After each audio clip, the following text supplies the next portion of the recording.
So, good morning and welcome back to Daily Transfer Update. Now, we actually won a game yesterday, FA Cup game, comfortable routine victory in the FA Cup, and we go marching on to Portsmouth away, which again is not going to be an easy game. It's on the south coast, the same as last night, and they're League One, so it's going to be a different opposition, different kettle of fish compared to a Premier League team, but fully confident that we can go quite far in this competition. It's a competition that I love.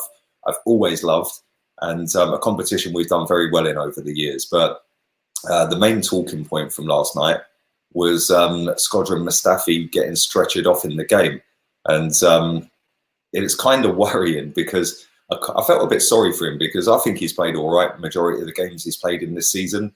The game against Chelsea, he obviously made a massive error, but I think he played all right after that. Last night, he was doing reasonably well. He was pretty comfortable. They had 0 shots at goal at all in the first 40 minutes. And that was down to him and Socrates doing really, really well defensively. Now, he obviously got stretchered off. Mikel Arteta, in his post-match press conference, said that he's not too sure how bad it is, but normally when a centre-back gets stretchered off, it's not looking good. So that is all the more reason for us to go and sign a centre-back in the next 4 days now. Today, Wednesday, Thursday and Friday, we have got to sign players. And so far, we've done absolutely nothing in terms of ins. Outs, Oli Inca, one of the youth teamers, he's gone on loan to Northampton Town. So good luck to him. Fair play to him. And I hope he smashes it. But let's get on to the main one. Let's get on to Pablo Mari. Now, yesterday, the breaking news was that the deal was crumbled. The deal is done, and he has gone back to Brazil to go and complete pre-season training with Flamengo. Now, a lot of people said that was fake news. A lot of people don't want to believe it. But the president of Flamengo came out with a statement, and he basically said, look, we agreed a deal. It was a permanent deal. He flew to London with Edu. And so then Arsenal changed the terms of the deal. Now, why did Arsenal do that? I'm not too sure why they've done that. Maybe something popped up on the medical, because he had a medical over the weekend. He agreed personal terms, and everything was set. Everything was in place. So why did we mess them about in terms of trying to change the deal? I don't know. But as it stands, it is off, and he is back in Brazil training with Flamengo.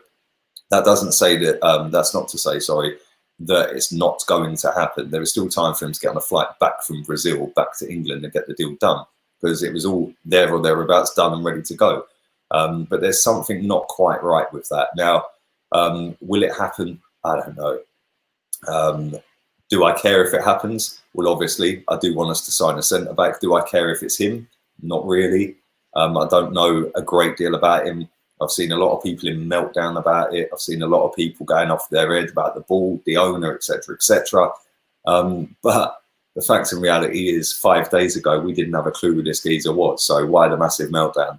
I don't understand that. But listen, each to their own. For me, I'm not having a meltdown. I genuinely couldn't care if it doesn't happen, as long as we go and sign a centre-back. I didn't know who he was 5 days ago. I ain't going to lose any sleep if we don't sell him, if we don't buy him, sorry. So anyway, that moves me on to Matvienko. Now, that deal could still happen. Obviously, that deal's off at the moment. It could come back on. The Matvienko deal, it's funny because it's kind of ironic that he's got the same agent as Pablo Mari.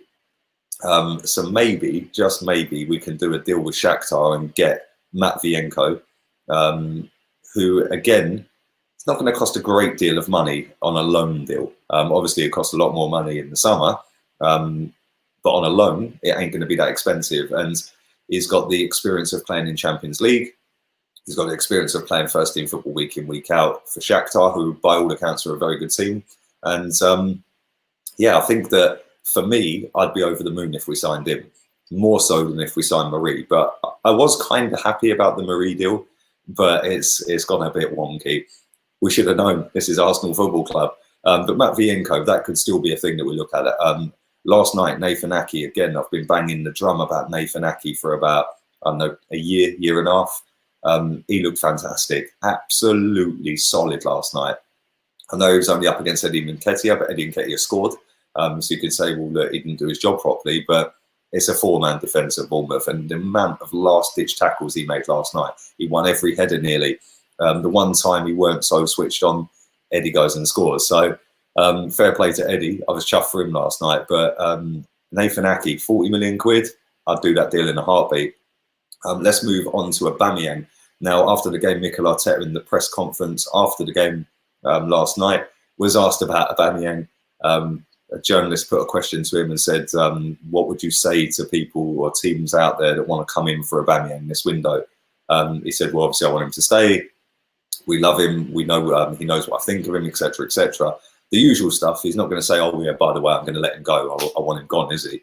But I don't see that happening. I don't think he's going to go this window. I do think he will leave. I said that yesterday. I think he'll go in the summer. I don't see it being now. I don't think there's... well, obviously there's time. Still 4 days. It takes a matter of minutes to get a deal accepted and a flight on to Barcelona, PSG, wherever it may be. But I think that I don't see it happening. I just don't. I might be a bit deluded. I don't know.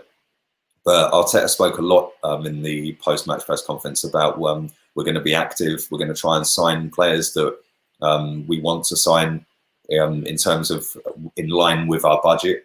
He didn't say what the budget was. At the moment, the budget looks like 50p and a bag of Monster Munch and a can of Diet Coke or something, because we are moving so tight. It is unbelievable. So I just hope, fingers crossed, that we can go and get deals done. Another one that we've been linked with is Thomas Lemar. There's still time to get that done.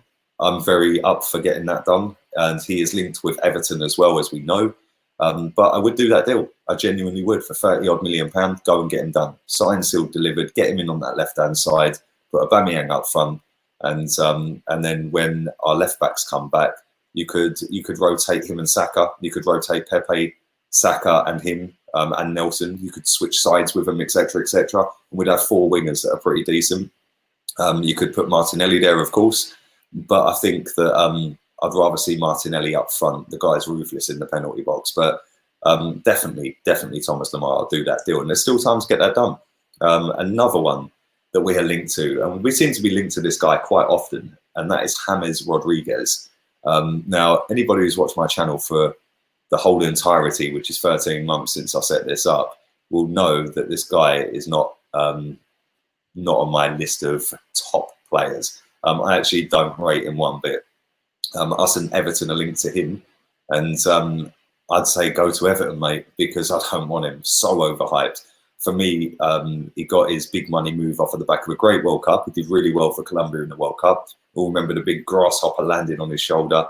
But he's lived off of the back of that for 8 years for me. And he went on loan to Bayern Munich, as we know. But for the amount of baggage, the amount of wages it costs, trying to get the deal done, nah, I don't want another lazy, overhyped number 10. I'm sorry, I've had 7 years of that. I want somebody like Joe Willock did last night, who actually gets the ball, runs at people, takes people on, dribbles past people, passes the ball, sets things up, high energy, high tempo. I want that at number 10 if we're going to play with number 10. Joe Willock did that last night. Now, I'm not saying Joe Willock's going to be the answer going forward, but last night he was fantastic, and I was pleased for him because I said before the game he had to step up last night because he's been kind of poor since the first 3 games, and he did step up. For me, he was man of the match. So James Rodriguez, no thank you. But yeah, we're going to leave it there. I will be doing a deadline day stream. Any breaking news throughout the day, I'll between now and deadline day, I'll obviously be going live as well. So keep your eyes peeled for that. Big up everyone who watched the watch along last night. Over 20,000 people did that live. So thank you. And don't forget, subscribe, like, and share. Onwards to 34k now. We're nearly on 33.2 as I record this. So thank you very much to everybody who is subscribed. And don't forget, check out the socials, especially my Facebook and Insta. They're in the description of this video. So until 5 o'clock tonight, I'm out of it. Laters, peeps.